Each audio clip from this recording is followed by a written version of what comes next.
We recently imported 4 cheetahs from South Africa, so 2 young males and 2 young females. They're approximately a year and a half of age.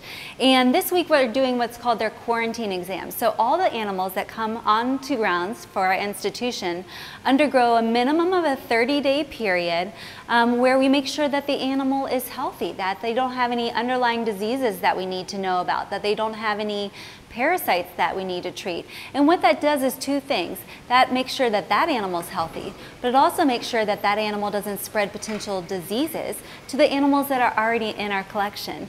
So for this week, the 4 cheetahs will undergo their quarantine exam, and that includes anesthetizing them, as they are dangerous carnivores, so that we can safely work with them.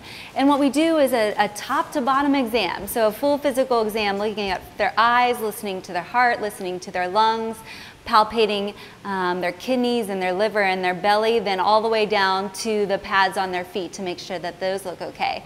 And then we do a full complement of radiographs. And what the radiographs will show us is the dentition, the teeth in their mouth. Is everything forming correctly, since these are young animals?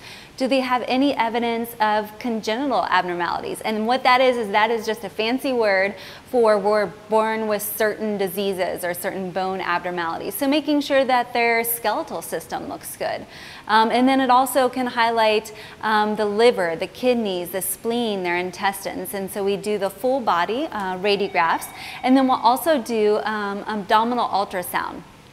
And that looks we're specifically looking at the liver and kidneys. Cheetahs are known to develop kidney and liver disease. And so it's really important, even though these guys are young and appear healthy, that we kind of get some baseline values on them, some baseline pictures of those organs. That way down the road, if they start to drink more and urinate more, and we're suspecting that maybe there's some kidney issues, we'll be able to go back to that baseline data and see what they started out with. And it just gives us a more complete overall picture of the health. One of the other things we're going to do during their quarantine exam is to get both a blood sample and a skin biopsy. And what that will allow us to do is to look at the DNA of these cheetahs. We brought these cheetahs in from South Africa to increase the genetic diversity, hopefully, of the North American captive population. So number 1, we want to confirm that these cheetahs are unrelated to one another. And then number 2, confirm that they are distinctly different than other cheetahs here in the North American population. And the eventual goal would be that these 4 cheetahs can go on and produce their own offspring that we can then send to other North American AZA institutions. In springtime, the cheetahs will be out on their cheetah exhibit.